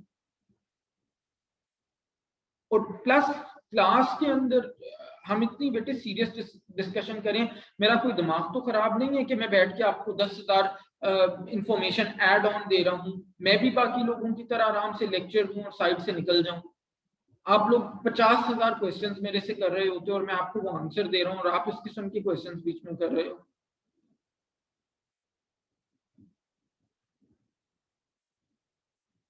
अच्छा जी, तहरीम का क्वेश्चन है, is nutritional pathology of field we can opt for? बेटे बिल्कुल, it's an established recognised field. Unfortunately Pakistan में उस तरह से नहीं है एस्टैब्लिश्ड फील्ड, लेकिन if you happen to move abroad तो बिल्कुल this is what you can opt for your post graduation, या आप इसके अंदर अपना करियर भी बना सकते हो। बड़ी इंपॉर्टेंस है इस फील्ड की। इफ यू वांट, अगर आपको एडिशनल इंटरेस्ट है तो मेरे पास I have got 3-4 very very nice books on nutritional pathology. Soft में मेरे पास हैं 3-4 तो नहीं, इनफैक्ट एक जो बहुत अच्छी वाली है वो तो एक ही है। So that I can share with you, pathology of eating के नाम से। सो वो आप लेके फिर मुझसे पढ़ भी सकते हो लेटर ऑन। अच्छा जी, बहरहाल coming back to the lecture. So excuse sir. जी बेटा। सर एक क्वेश्चन था कि हमने लास्ट लेक्चर में पढ़ा था ना कि जो गावा होता है उससे हमें डबल विटामिन सी मिल रहा होता है, जो हमारी डेली रिक्वायरमेंट है उससे डबल मिल रहा होता है। बिल्कुल ऐसा ही है। तो जी, तो ये जो अब जो हमारी रिक्वायरमेंट है वो तो फुलफिल हो गई, उसके बाद जो एक्स्ट्रा होता है क्या वो स्टोर हो जाता है या वो जाया हो जाता है? ठीक है, ओके बेटे देखो विटामिन सी है ना, जैसे तो it's a water soluble vitamin, तो water soluble vitamin as such हमारी बॉडी में स्टोर होने का कोई मैकेनिज्म नहीं है। तो वो जो विटामिन सी है जो एक्सेस में होगा वो आपका फिर एक्सक्रीट आउट हो जाता है। ठीक है, तो इसी वजह से जो हमारे वाटर सॉल्युबल विटामिन है ना उनका हमें ऐसे फूड्स चूज करना बहुत जरूरी होता है जिनका इंटेक हम डेली बेसिस पे करें और हमें उनसे water soluble vitamin almost daily मिलते रहे। फैट सॉल्युबल विटामिन अगर आप ऐसे फूड्स नहीं भी लेते ना जो डेली बेसिस पे आप उनको ले रहे हो, तो फैट सॉल्युबल विटामिन क्योंकि स्टोर होते हैं बॉडी में तो उनकी डेफिशिएंसी को इतना बड़ा प्रॉब्लम नहीं होती। वो वैसे फूड अगर आप रोजाना नहीं भी लो, जैसे मिसाल के तौर पे अगर आप कैरेट की अगर हम बात करें विटामिन ए के लिए, या लिवर की अगर हम बात करें विटामिन ए के लिए, या विटामिन ई हमने देखा था वेजिटेबल सीड्स और ऑयल से बहुत अच्छा आता है, तो अगर आप ये रोजाना नहीं भी चीजें खा रहे तो डजंट मैटर, कोई एकदम से डेफिशिएंसी नहीं डेवलप होने जा रही इनकी। आप वंस अ वीक या 3-4 दिन बाद भी इनके सोर्सेज कंज्यूम कर लो तो इट इज गुड एनफ। लेकिन जो वाटर सॉल्युबल विटामिन के सोर्सेज हैं वो आपको फिर ऑलमोस्ट डेली बेसिस पे बहुत अच्छे अमाउंट्स में चाहिए होते हैं। ठीक है जी, और अच्छा। सर जो नेचुरोपैथी होती है क्या वो ह्यूमन न्यूट्रिशन की फील्ड है, नेचुरोपैथी? नहीं बेटे नहीं, बिल्कुल भी नहीं, नेचुरोपैथी बिल्कुल हमारी फील्ड नहीं है। नेचुरोपैथी जो हमारी हर्बल मेडिसिन है ना उससे रिलेट करती है, और बेसिकली उसके अंदर वो हर्ब्स को लेके तो उनके थ्रू ट्रीटमेंट करते हैं डिफरेंट डिजीजेस का। जैसे आपकी हकीम वगैरह, जैसे हम पुराने जमाने में उसका नाम जरा उस प्रोफेशन का हकीम और हिकमत होता था, अब उसको हम ईस्टर्न मेडिसिन या फिर नेचुरोपैथी उसी की एक सब फील्ड है। तो उसका हमसे बिल्कुल कोई लेना देना नहीं है। ऑलवेज रिमेंबर सोशल मीडिया पे भी और मॉर्निंग शोज पे भी there are a lot of naturopaths जो डिफरेंट फूड्स को लेके बता रहे होते हैं कि ये फूड कंज्यूम करने से ये हो जाता है और वो हो जाता है। रिमेंबर एज डाइटिशियंस आप उन लोगों को फॉलो नहीं कर सकते, remember this very very clearly I am telling you. जैसे मैं उसकी एक एग्जांपल दे देता हूँ, जब बेटे कोविड हुआ था आया था तो आपको एक चीज पता चली थी, सना मक्की एक हर्ब है जो सबने आपने सुनी होगी टेलीविजन पे भी और सोशल मीडिया पे तो खैर बहुत ही ज्यादा। ठीक है कि जी सना मक्की लें और उससे आपको कोविड नहीं होगा, या जिसको कोविड हो गया है उसका ठीक हो जाएगा। तो I very very categorically remember बेटे कि सना मक्की का इतना अब्यूज हुआ था कि हमारे हॉस्पिटल में हमें गाइडलाइंस आ गई थी सारे के सारे कंसल्टेंट्स को भी कि जो भी पेशेंट कोविड का आ रहा है, since I was working directly with the Covid patients उनकी डाइटरी मैनेजमेंट के लिए, उससे आप ये पूछें कि क्या सना मक्की यूज तो नहीं की उसने। उसकी रीजन ये थी बेटे कि सना मक्की लोगों ने इतना ज्यादा अब्यूज किया कि बजाय इसके कि अगर उसके कोई बेनिफिट्स थे भी कोविड के अगेंस्ट, तो वो उससे लोगों को सवियर डायरिया हो रहा था। ठीक है, सवियर डायरिया अब्यूज करने की वजह से, और उस डायरिया के साथ बहुत सारे जाहिर है आपका जो मिनरल्स का लॉस होता है और आपकी जो फ्लूइड इम्बैलेंस है वो स्टार्ट हो जाता है, और कोविड को ट्रीट करने में मजीद प्रॉब्लम्स हो रही थी। ठीक है, तो हमें स्पेसिफिकली गाइडलाइन उस वक्त आ गई थी कि आपने हर पेशेंट से पूछना है कि वो क्या सना मक्की ले रहा है या नहीं ले रहा। ठीक है, तो ये वाली जो चीज आई थी it came from the naturopaths, it never came out from any dietitian. अगर आपने मीडिया पे किसी डाइटिशियन को ये प्रमोट करते हुए देखा भी है तो वो कोई प्रोफेशनल डाइटिशियन नहीं था या नहीं थी। ठीक है, तो ऑलवेज रिमेंबर कि आपने नेचुरोपैथ्स को फॉलो नहीं करना एज अ डाइटिशियन या एज अ फ्यूचर डाइटिशियन। ठीक है, यस सर। और लास्ट क्वेश्चन सर, ये जिस तरह डिफरेंट फूड्स होते हैं इनके वाटर कंटेंट्स वगैरह होते हैं, फैट्स हैं कितने, प्रोटीन्स हैं, ये आपने सब याद किए हुए होते हैं या आप किसी उसको कंसल्ट कर लेते हैं, टेबल वगैरह नहीं कोई नहीं नहीं ऐसा? नहीं बेटे बिल्कुल, अच्छा it's a very good question. मेरा ख्याल है और भी बहुत सारे लोगों का शायद ये कंफ्यूजन हो। रिमेंबर बेटे ये चीजें याद करने वाली नहीं है। देखो मैं एक मिसाल देता हूँ, अब आप मुझसे यहाँ पे बैठे बैठे पूछो कि जी लेट्स से वाटरमेलन कंज्यूम करने से हमें कितना जिंक मिलता है और कितना पोटेशियम मिलता है, तो can I remember this? No, not at all, this is not humanly possible. ठीक है, तो देखो हमेशा याद रखो, आपको ब्रॉडली चीजों का आइडिया होना चाहिए। जैसे let's say all I can say is के watermelon is a very very hydrating food, उससे हमें वाटर कंटेंट बहुत अच्छा मिलता है। और मुझे पता है from my knowledge, nutrition knowledge, के जी जितने भी फ्रेश फ्रूट्स और वेजिटेबल्स हैं उनसे हमें बहुत अच्छे मिनरल्स और विटामिन मिल रहे होते हैं। ठीक है, और मुझे ये पता है कि फ्रूट्स कंज्यूम करने से हमें कोई फैट नहीं मिल रहा होता, हमें कार्बोहाइड्रेट्स मिल रहे होते हैं, कोई प्रोटीन नहीं मिल रहा होता। ठीक है, तो जनरली मुझे किसी भी फ्रेश फ्रूट या वेजिटेबल का प्रोफाइल पता है, तो that I can definitely answer you. बाकी कोई रट्टा लगाने की जरूरत नहीं है, और वो कोई लगा भी नहीं सकता। उसके लिए there is this thing which is called as food composition tables. क्या चीज है? फूड कॉम्पोजिशन टेबल्स, एफसीटीज हम इनको शॉर्ट करके कहते हैं, फूड कॉम्पोजिशन टेबल्स। जो मैंने अभी जहां से वेरीफाई जो करके आपको बताया, जो किसी बच्ची का क्वेश्चन था चिकन एग और डक एग के बारे में। ठीक है, तो वो मैं आपके साथ शेयर भी कर दूंगा इंशाल्लाह। और जाहिर है आपको हमने पढ़ाने भी हैं आगे आगे, जैसे जैसे आप अपने एडवांस्ड कोर्सेज के अंदर जाओगे, obviously not in your first semester, लेकिन जाहिर है वो हमने आपको पढ़ाने हैं कि उनको किस तरह यूज करते हैं और इंफॉर्मेशन को इंटरप्रेट कैसे करते हैं और किससे हमें क्या पता चल रहा होता है। ठीक है, तो वो इंशाल्लाह आपको फिर टाइम के साथ साथ कैसे यूज करना है फूड कॉम्पोजिशन टेबल्स को वो पता चल जाएगा। एज ऑफ नाउ बिल्कुल ये चीजें कोई रट्टा लगाने की जरूरत नहीं। अच्छा जी, मरियम का क्वेश्चन है what can be a good source of iron despite meat which can meet our iron requirements? बेटे मैंने किसी हद तक इसका आंसर दिया था। देखो मीट आयरन के हमारे पास दो सोर्सेज होते हैं, एक हीम और एक नॉन हीम। हीम हमें मीट और मीट प्रोडक्ट से आता है, नॉन हीम प्लांट सोर्सेज से आता है, जैसे लेग्यूम्स, लेंटिल्स, पल्सेस, बीन्स, इनसे आता है। ठीक है, लेकिन नॉन हीम आयरन से एब्जॉर्प्शन काफी पुअर होती है। उस एब्जॉर्प्शन को इम्प्रूव करने का तरीका ये है कि आप जब भी नॉन हीम आयरन कंज्यूम करो उसके साथ विटामिन सी को आप जरूर लो। विटामिन सी आपकी नॉन हीम आयरन के एब्जॉर्प्शन को इंक्रीज करवा देती है। ठीक है, so this is how you can increase the absorption of non haem iron. ठीक है, so these are a few sources which you can consume अगर आपको मीट नहीं पसंद। मेरा ख्याल है आप इसलिए पूछ रहे हो कि बहुत सारे लोग कहते हैं हमें मीट पसंद नहीं है। प्रॉब्ली अगर आपका ये वजह है इस क्वेश्चन की, तो बेटे देखो उसके अंदर भी बड़ा इंपॉर्टेंट है।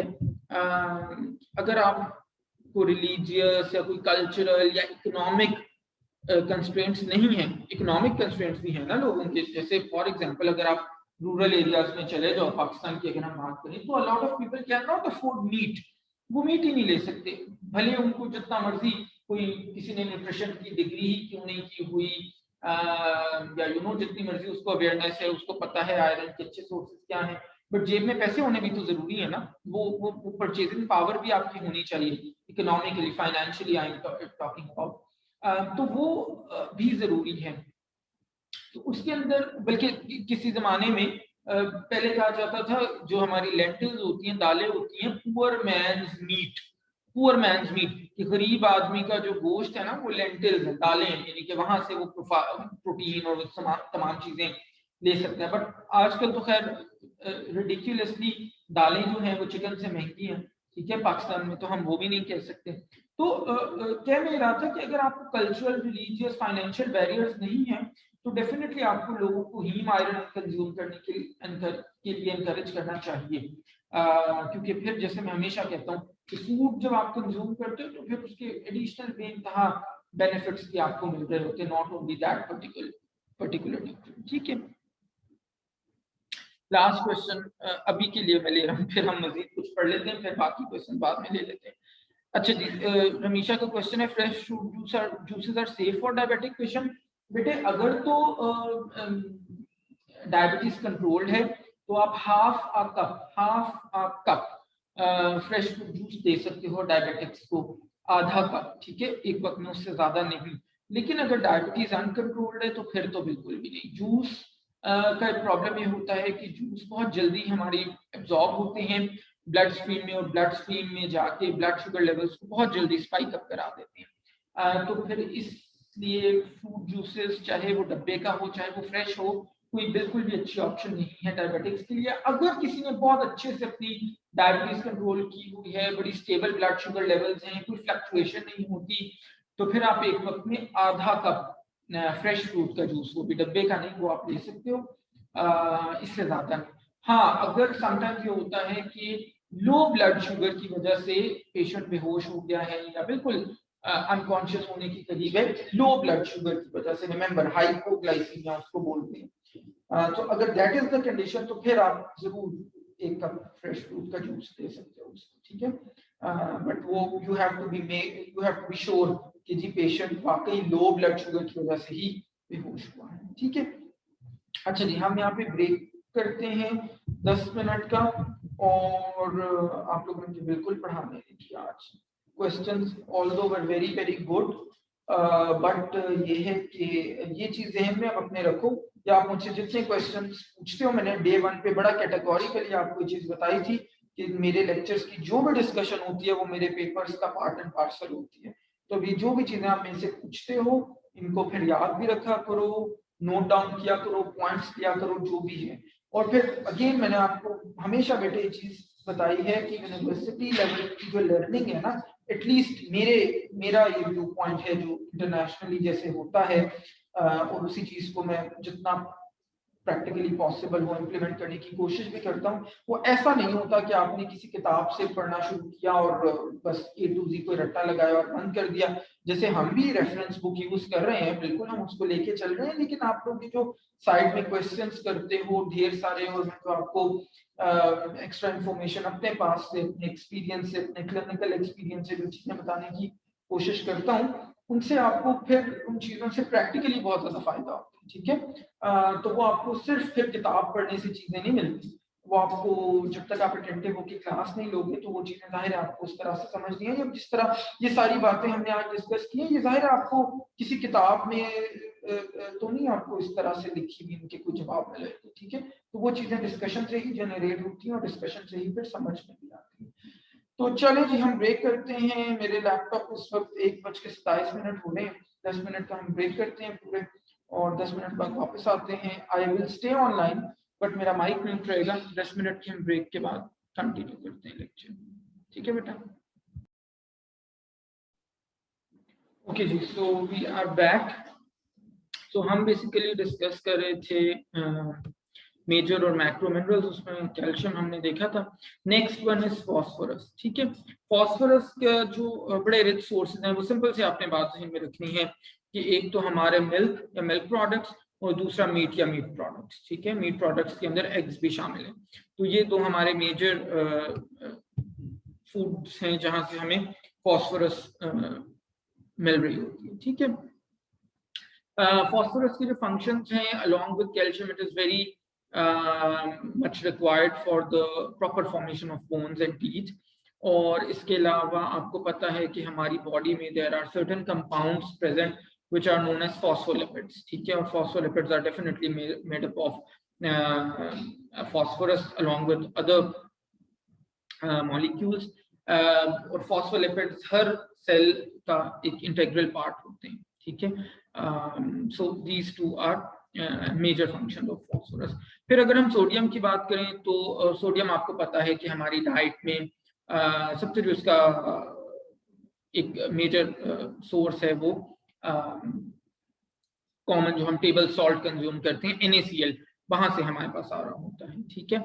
और बहुत सारे फूड से भी आता है, जैसे मीट भी सोडियम का अच्छा सोर्स है।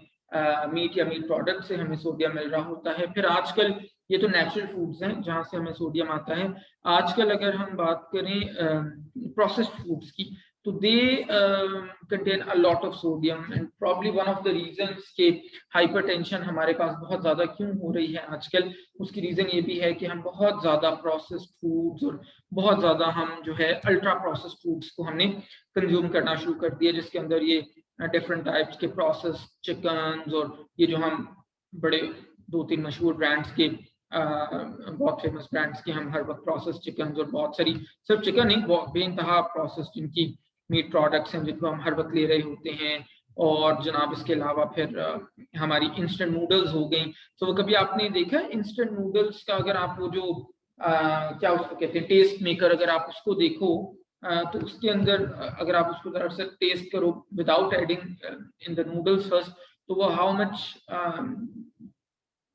salty it is, तो ये चीज़ आपने हमेशा जहन में रखनी। प्रोसेस्ड फूड्स और जो हमारे टिन्ड वेजिटेबल्स हैं वहाँ से हमें बहुत ज़्यादा सॉल्ट मिलता है। इसी तरह फिर बेक प्रोडक्ट्स हम कितनी ज़्यादा आजकल कंज्यूम करते हैं, और baking powder has good amounts of sodium as well. फिर इसी तरह फिश से भी हमें मीट, जैसे मैंने बताया ओवरऑल, तो फिश से भी हमें मिल रहा होता है। फिर ये जो ड्राइड चिप्स आजकल हम खाते हैं डिफरेंट ब्रांड्स के, इनसे मिलता है। तो ये सारे वो वाले फूड्स हैं जो काफी रिच सोर्स है हमारी डाइट में सोडियम का।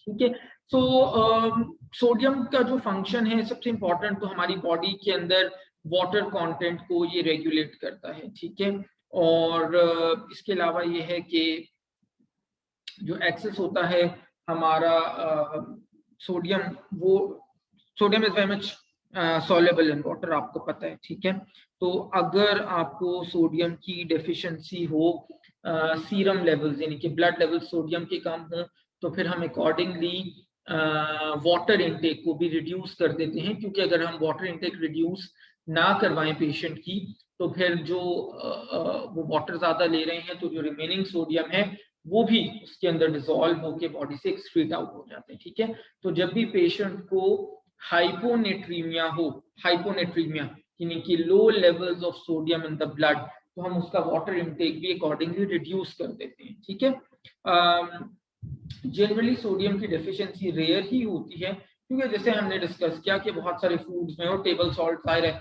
हमारी पाकिस्तानी कुजीन में बड़ा रेगुलरली ऐड हो रहा होता है, तो जनरली सोडियम की डेफिशिएंसी काफी रेयर होती है। जो किडनी डिजीजेस के साथ नॉर्मली पेशेंट्स आते हैं, उनमें सोडियम की डेफिशिएंसी हो सकती है, क्योंकि किडनी डिजीज में बहुत सारे मिनरल्स का इम्बैलेंस हो जाता है। ठीक है, तो वहां पे डेफिशिएंसी, अगर मैं क्लिनिकल अपने एक्सपीरियंस से बताऊं, वहां पे कॉमन होती है। अदरवाइज सोडियम की एक्सेस ही होती है, और एक्सेस आपको पता है it leads to hypertension, high blood pressure जिसको हम कहते हैं, hypertension due to excess of sodium. ठीक है, और इसके अलावा उन लोगों में भी सोडियम डेफिशिएंसी हो सकती है, जैसे एथलीट्स हैं जो बहुत ज्यादा हॉट और ह्यूमिड क्लाइमेट्स के अंदर अगर वो अपना स्पोर्ट्स करते हैं, या मैराथन रनर्स जैसे होते हैं ना, जो आपने ओलंपिक्स में भी देखा हो, 50 किलोमीटर या 100 किलोमीटर की जो मैराथन होती हैं, तो वहां पे उनको सोडियम डेफिशिएंसीज हो सकती हैं, क्योंकि हमारा जब स्वेट लॉस होता है, पसीना आता है, तो उसके साथ साथ जाहिर है हमारी बॉडी में से सोडियम भी एक्सक्रीट आउट हो रहा है। ठीक है, अच्छा, आयशा का क्वेश्चन है, ऐसा mineral water is good for health? अच्छा क्वेश्चन है। अच्छा बेटे, पहले तो एक बात ये देखो कि दो तरह का वाटर होता है, एक है बॉटल्ड वाटर और एक है मिनरल वाटर। बॉटल्ड वाटर वो है जिसको आपने मिनरल वाटर पूछ के मुझसे पूछा है ना, मिनरल वाटर समझ के क्वेश्चन पूछा है, वो एक्चुअली बॉटल्ड वाटर होता है हमारे पास। बॉटल्ड वाटर में नॉर्मली ये होता है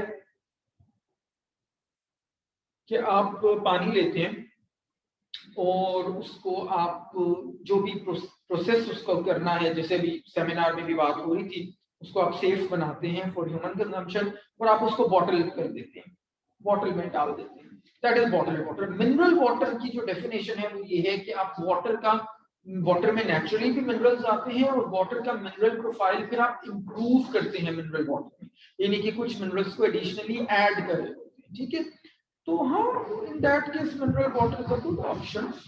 लेकिन अगेन बेटे देखो, ध्यान में रखो ये बात कि अगर हमें एक फ्रेश वाटर जो कंटेमिनेटेड नहीं है वो हमें मिल रहा है, तो हमें कोई स्पेसिफिकली कोई मिनरल वाटर, कोई बॉटल्ड वाटर, हमें किसी ऐसी चीज की कोई खास स्पेसिफिकली जरूरत नहीं है। क्लोरीन जाहिर है क्लोरीन हमारी डाइट में सोडियम क्लोराइड की फॉर्म में सॉल्ट से हमें आ रहा होता है, और क्लोरीन भी इंपॉर्टेंट है हमारे लिए, because it helps in the formation of hydrochloric acid. और आपको पता है हाइड्रोक्लोरिक एसिड बेसिकली जो आपका गैस्ट्रिक जूस होता है, जो स्टमक का जूस होता है, उसके अंदर रिक्वायर्ड होता है, और हाइड्रोक्लोरिक एसिड आपको फूड्स को ब्रेक डाउन करने में हेल्प करता है, आपके डाइजेशन के लिए एसेंशियल है। ठीक है, वो क्लोरीन की भी हमारी कोई एज सच डेफिशिएंसी बड़ी रेयर है, एज सच नहीं होती। Then if we talk about potassium, तो पोटेशियम के जो मेजर सोर्सेज हैं, काफी सारे फूड से हमें मिलता है, फ्रूट से और वेजिटेबल से पोटेशियम हमें बहुत अच्छा मिल रहा होता है। फॉर एग्जांपल अगर हम बात करें बनानास की, तो bananas are an excellent source of potassium, उससे हमें बहुत अच्छी अमाउंट में पोटेशियम आता है। और ऐसे लोग जिनको हाइपरटेंशन हो, हाई ब्लड प्रेशर हो, उनको बनानास 1 से 2 जरूर डेली बेसिस पे कंज्यूम करने चाहिए, अनलेस उनको डायबिटीज भी साथ में है, क्योंकि हमारी जो हार्ट हेल्थ है उसको रेगुलेट करने में सोडियम और पोटेशियम का बैलेंस बहुत ज्यादा इंपॉर्टेंट है।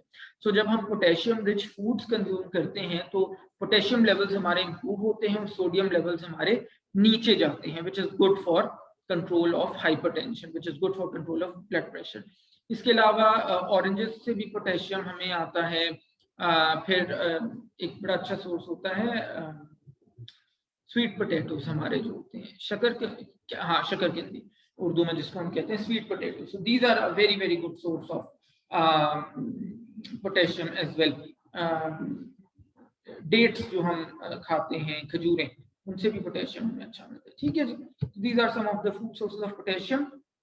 पोटेशियम बहुत से डिफरेंट बायोकेमिकल रिएक्शंस में पार्टिसिपेट करता है बॉडी में, और पोटेशियम की डेफिशिएंसी भी जनरली नहीं होती किडनी पेशेंट्स के अलावा, एज सच नहीं होती। ठीक है, देन मैग्नीशियम आ जाते हैं। मैग्नीशियम मेनली कम्स फ्रॉम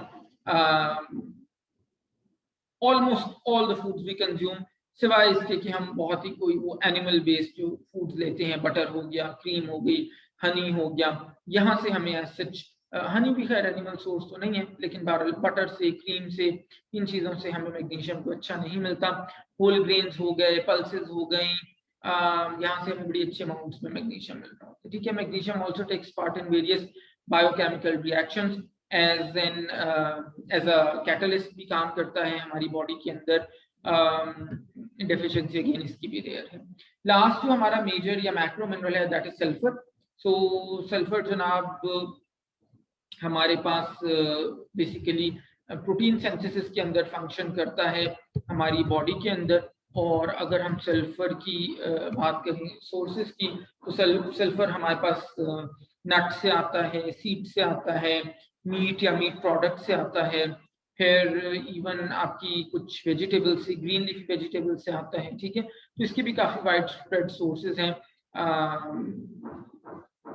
इसकी भी डेफिशिएंसी काफी रेयर होती है। ठीक है, फिर सेकंड कैटेगरी जो हमने डिस्कस की थी विच वाज माइनर और ट्रेस मिनरल्स। सो ट्रेस मिनरल्स, सबसे पहला आयरन। आयरन के बारे में हमने अभी थोड़ी देर पहले किसी ने क्वेश्चन भी किया था, हम पहले भी एक बार बड़ी डिटेल से डिस्कस कर चुके हैं। मैं बहुत ही क्विकली बता देता हूँ। आपको पता है कि iron is found in heme sources होते हैं और नॉन हीम सोर्सेज होते हैं। हीम सोर्सेज जिसके अंदर हमारा ऑर्गन मीट्स हो गए, लिवर, किडनीज, हार्ट वगैरह, और चिकन, मटन, बीफ, टर्की, ये सब जो है वो फिश, ये सब आयरन के बड़े अच्छे सोर्सेज हैं, heme sources. Non heme sources की बात करें तो उनके अंदर pulses, lentils, legumes, even green leafy vegetables, these are good sources of non-heme iron. non-heme iron की absorption पुअर होती है, heme iron की absorption बहुत अच्छी होती है। non-heme iron की absorption को improve करने के लिए हम उसके साथ विटामिन सी का कोई सोर्स कंज्यूम कर सकते हैं। इसके अलावा एक और तरीका ये है कि आप जब कुकिंग करो तो आप आयरन के यूटेंसिल्स में कुकिंग करो। ठीक है, तो उससे फायदा ये होता है कि कुछ आयरन लीच होके आपके फूड में भी शामिल हो जाता है, which will be good for you. ठीक है, तो आपकी आयरन की रिक्वायरमेंट पूरी हो रही होगी। सो आयरन बेसिकली इसका जो फंक्शन है बॉडी में, सबसे इंपॉर्टेंट फंक्शन इसका जो है, it is a part of the haemoglobin molecule. और हीमोग्लोबिन आपको पता है कि वो ऑक्सीजन को कैरी करता है लंग से to the different parts of the body, और फिर वहां पे हर जगह ऑक्सीजन सप्लाई करता है। जिन लोगों को आयरन की डेफिशिएंसी होती है दे बिकम एनीमिक, और एनीमिया के अंदर सबसे बड़ा प्रॉब्लम शॉर्टनेस ऑफ ब्रेथ, आपका सांस फूलना शुरू हो जाता है, एसओबी उसको बोलते हैं, शॉर्टनेस ऑफ ब्रेथ, आपका सांस फूलना शुरू हो जाता है। फिर आयोडीन है second trace mineral which again is quite important. Iodine हमें जो सबसे अच्छा इसका सोर्स है ना, वो हमें सी फूड से मिलता है आयोडीन। ठीक है, और फिर इसके अलावा मैंने कहीं पे बात की थी फोर्टिफिकेशन पढ़ाते हुए, आयोडाइज्ड सॉल्ट हमारे पाकिस्तान में तो बड़ा आसानी से अवेलेबल है, खैर बहुत कंट्रीज में अवेलेबल होता है। सो वो इसका बड़ा अच्छा सोर्स है।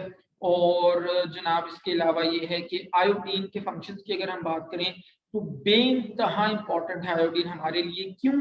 क्योंकि हमारा जो थायरॉक्सिन हार्मोन है वो डिपेंडेंट होता है आयोडीन के ऊपर, और थायराइड जो हमारा हार्मोन है वो हमारी बॉडी के ओवरऑल मेटाबॉलिज्म को कंट्रोल करता है। तो जिन लोगों की थायराइड हार्मोन अंडर एक्टिव होता है उनका मेटाबॉलिज्म स्लो हो जाता है, और जिन लोगों का थायराइड हार्मोन ओवर एक्टिव होता है उनका मेटाबॉलिज्म अननेसेसरीली एक्सेलरेट कर जाता है। ठीक है, तो इस लिहाज से बड़ा इंपॉर्टेंट है। आयोडीन की जो डेफिशिएंसी है उसको हम गॉइटर कहते हैं। क्या कहते हैं? आयोडीन की डेफिशिएंसी को गॉइटर कहते हैं। उर्दू में इसका नाम होता है गिलहड़। ठीक है, तो ये अगर आप अपने पेरेंट्स से पूछो ना तो उनको यकीनन पता होगा कि गिलहड़ क्या होता है। तो इसमें आपकी फ्रंट नेक के फ्रंट साइड के ऊपर बहुत ज्यादा स्वेलिंग हो जाती है। ठीक है, तो उस कंडीशन को हम गॉइटर कहते हैं। थायराइड ग्लैंड आपका एनलार्ज हो जाता है। फिर जनाब हमारे पास जिंक आता है। Zinc again is very very important. Zinc के जो अच्छे सोर्सेज हैं हमारा मीट हो गया, फिर आपके लेंटिल्स हो गई, फिर ऑर्गन मीट भी, किडनी हो गया, लिवर हो गया, ये बड़े अच्छे सोर्सेज हैं जिंक के।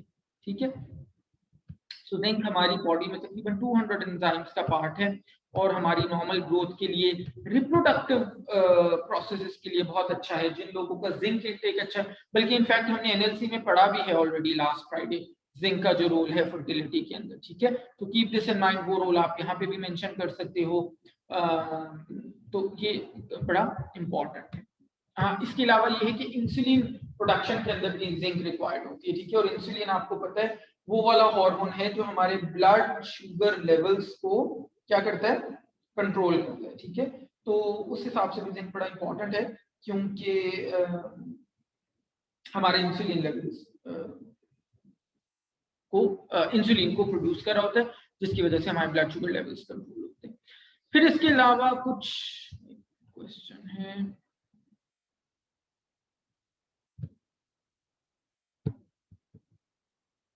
ओके जी, क्वेश्चन है कि are there no plant sources of zinc? Zinc बेटे हाँ, नॉर्मली आपको बहुत अच्छा प्लांट सोर्सेज से नहीं मिलता। वैसे होल ग्रेन्स में या लेग्यूम्स में प्रेजेंट होता है, नट्स में भी किसी हद तक होता है। ठीक है, जो स्ट्रिक्ट वेजिटेरियंस है ना उनको दे could B at risk of zinc deficiency. वैसे आपको होल ग्रेन से, जैसे मैंने कहा, लेग्यूम से, नट से, इनमें भी जिंक प्रेजेंट होता है, तो आपको नॉर्मली इतनी डेफिशिएंसी नहीं होती। अगर आप बहुत स्ट्रिक्ट वेजिटेरियन हैं तो फिर आपको जिंक डेफिशिएंसी हो सकती है। ठीक है, अच्छा जी,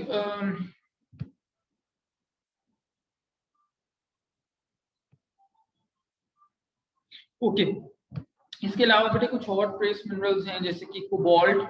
कोबाल्ट भी आपको ऑर्गन मीट्स से या मीट से मिलता है, and it is a part of vitamin B12। So nucleic acid formation में हेल्प करता है। फिर अगर हम कॉपर की बात करें तो ये भी मीट और ऑर्गन मीट्स इसका सोर्स है। आयरन की यूटिलाइजेशन में हेल्प करता है, हीमोग्लोबिन को सिंथेसाइज करने में हेल्प करता है। मैंगनीज की अगर हम बात करें तो ये नॉर्मली हमें पीस, बीन्स, नट्स और सीरियल से मिलता है, यानी कि प्लांट से हमें मिल रहा होता है। ये भी डिफरेंट रिएक्शंस में एज ए कैटलिस्ट काम करता है। मॉलिब्डेनम जो है वो पीस से, बीन्स से हमें मिलता है, again it's a part of many enzymes. Selenium हमें वीट से मिलता है, और ये हमारा लिवर फंक्शन में हेल्प करता है, प्रोटीन सिंथेसिस में हेल्प करता है, हार्ट को हेल्दी रखने में हेल्प करता है। फिर फ्लोरीन की अगर हम बात करें तो ये हमें फिश से, सी फिश से मिलती है, फ्लोरिनेटेड वाटर से मिलती है। आपको पता है हमारी बहुत सारी टूथपेस्ट भी उनके अंदर भी फ्लोरीन ऐड होता है, तो they can also be a source of fluorine as well. ठीक है, सो फ्लोरीन हमारी बोन्स फॉर्मेशन में या फिर टीथ का जो इनेमल होता है that also contains fluorine, तो उस हिसाब से टीथ और बोन्स के अंदर इसका इंपॉर्टेंट रोल है। शुरू में किसी ने क्वेश्चन किया था कि क्या मिनरल्स भी हीट से उनका लॉस होता है? So similar to vitamin, food processing जब हम करते हैं तो उससे हमारा विटामिन मिनरल्स का भी लॉस हो सकता है। और नॉर्मली जो हमारे वाटर सॉल्युबल मिनरल्स हैं वो तो जाहिर है जब वाटर ऐड करेंगे तो उनके साथ लीच आउट हो जाएंगे और वहां से उनका लॉस हो जाएगा। फिर समटाइम्स ये होता है कि कुछ हमारे ऐसे केमिकल कंपाउंड्स होते हैं जो मिनरल्स को अपने साथ बाइंड कर लेते हैं, ठीक है, और उनको बाइंड करने की वजह से वो मिनरल्स हमें मिलते ही नहीं है, हमें अवेलेबल ही नहीं होते। जैसे एग्जांपल दे देता हूँ आपको, बहुत कॉमन मिस्टेक हम करते हैं, हम बेटे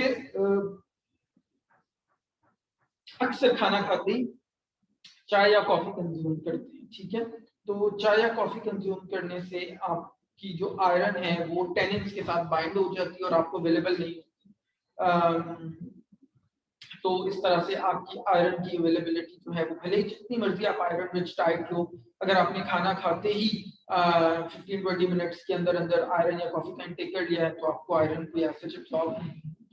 तो इसीलिए इट इज ऑलवेज रिकमेंडेड कि आप एटलीस्ट 30 to 40 मिनट्स का गैप दिया करो जब आपने लंच या डिनर किया है या फॉर दैट मैटर ब्रेकफास्ट भी किया है, उसके बाद आप चाय या कॉफी पी ले सकते हैं, ठीक है जी। So that wraps up our today's topic.